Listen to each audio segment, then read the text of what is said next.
You're now watching real scary UǳEʀ horror stories on Dezombified.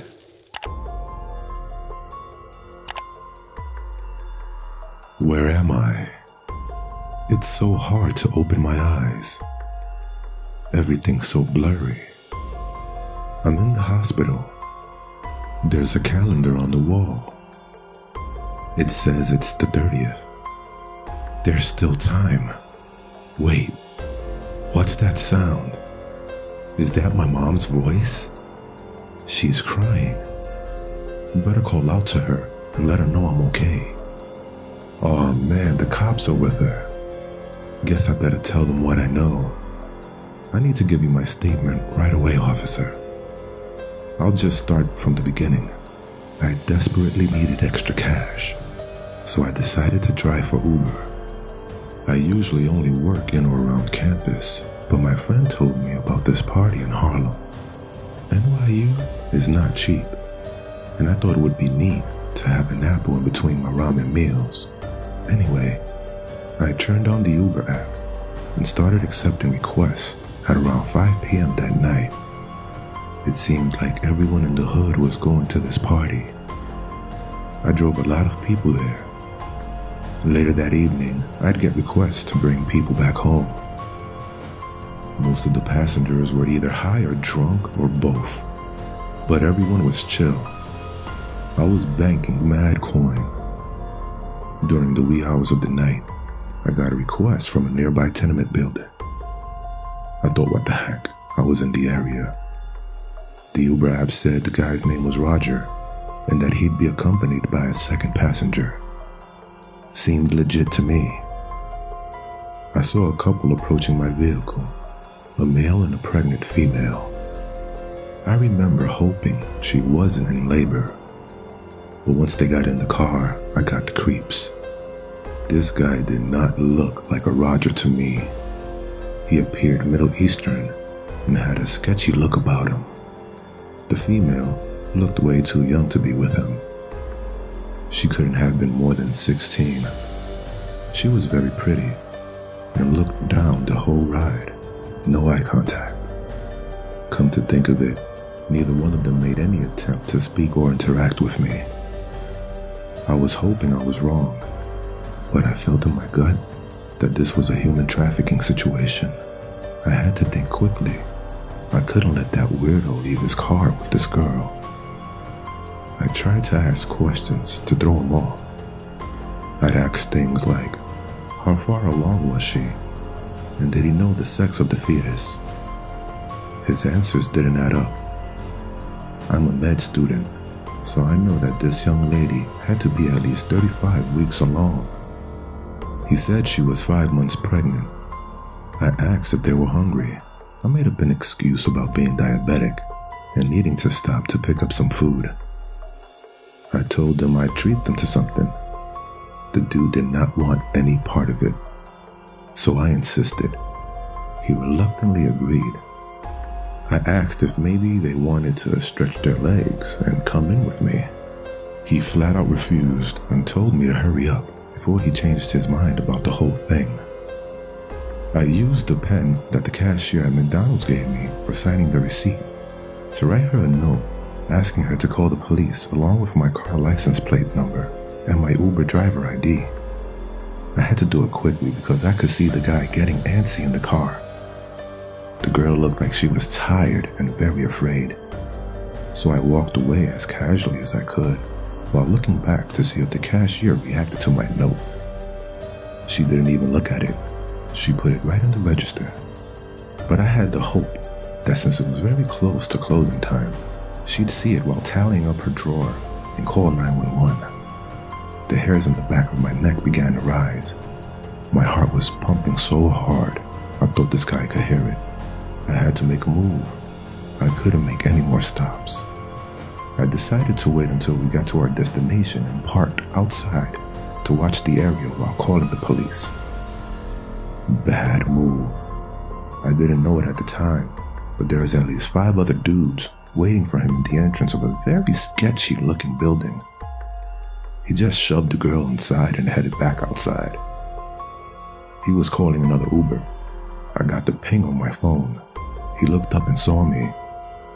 He knew by the look on my face that I knew something. He yelled out something in another language, and his buddies were in my car and on me like fleas before I could even react. I was badly beaten and they thought I was dead, but I could still hear them talking. They were talking about how they were going to sell the baby inside of that girl for organs. They were going to sell the girl later as a sex slave. It was going down May 1st at the docks near Chinatown. Just as I started to black out, I heard sirens. Someone had seen the beatdown and alerted the authorities. They ran, leaving me for dead in a pool of my own blood. So you see, officer, you have to hurry up. This girl is in danger. Her baby's in danger. 5 weeks later. Oh, hello, detective. Yes, I'm healing fine. Uber paid all the doctor bills. Any leads yet? You got them? Oh, thank God. What about that young girl? Huh? Her body was mutilated? Oh my God. And the baby? Oh, thank goodness. Officer, wait, don't hang up. Maybe my parents could adopt him.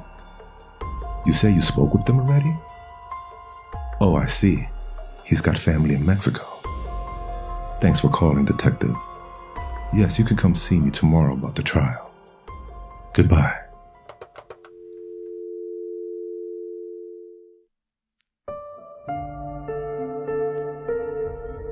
My cousin Kim is more of a sister to me.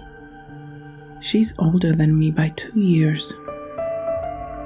My parents raised her since she was 4 years old. Aunt Mira ran off with a strange man to another country. We haven't heard from her in 5 years. Kim's a college student majoring in criminal science. We love watching crime dramas together, like the Ozarks. We live with my mom, dad, Kyle, my baby brother, and Chip and Dale, our pugs. Kim drives an Uber in her spare time, mostly at night. When she first told me about it, we had a heated debate. Scary Uber horror stories are all over the net, but she's been driving 5 months now and no issues. Gotta say I was surprised, but not surprised. See, Kim has always had good fortune. As kids, she found a 4-leaf clover she keeps in a locket. She won 2 concert tickets for being the 100th caller to a radio station. Thankfully, she brought me along. We had fun, but those are just a couple of times Lady Luck smiled her way. I'm more of a laid-back, better safe than sorry kind of girl. But one night, I went against my own creed to do Kim a favor. Kim had a hot date with a guy from campus she'd been fawning over. But she couldn't afford missing a night of work and asked me to drive. She's always been there for me, so I said yes, making her happy. When the time came, I hopped in her car. A nice one, better than mine. I've never driven it and looked forward to it. I got in and spotted Kim's lucky locket hanging from the rear view. Sweet gesture. She always wore it. My trips were all cool, thank God. Picked up 2 kids needing a ride home, an older lady with groceries, a couple heading to the movies, and other nice passengers. They really helped the night go by fast. I could get used to this. My last trip was to an upper-class township, about a 50-minute ride. The passenger's name is Terry, and he knew a lot about technology. About 8 months ago, I'd attended a seminar in tech, so I was engaged in the conversation. Terry has a familiar face, like I've seen him somewhere. We arrived at his gated community. I drove through the gates and onto his driveway. On the ground, laid a girl passed out. It was his sister. He asked for a hand getting her inside. I snatched the lucky charm from the rear view, placed it around my neck, and exited the car. We picked her up, took her in, and laid her in bed. He placed a pill in her mouth and helped her drink some water. He said it wasn't the first time, and he was interviewing home attendants to look after her. I glanced into an adjoining bedroom. I saw freshly developed pictures of teenage girls hanging from a string. What did I just walk into? I played it cool like Jason Bateman in the Ozarks. I smiled and said, "No problem." He offered me a soda. I lied and told him I had to go pick up another passenger. As I started towards the steps, he whistled. I heard a powerful bark that only a huge dog can make. At the bottom of the steps, I saw a German Shepherd. It darted up the steps and I bolted inside of a room and shut the door. I slid a dresser in front of the door. I reached for my phone. Damn it. In the heat of the moment, I had left it behind in the car. I was stuck in hell. That mangy mutt kept barking. A psychopath was after me. I thought, was that girl really his sister or another victim? Terry banged and kicked the door. He yelled obscenities. I couldn't help shaking. I started to cry. "Leave me alone," I shouted.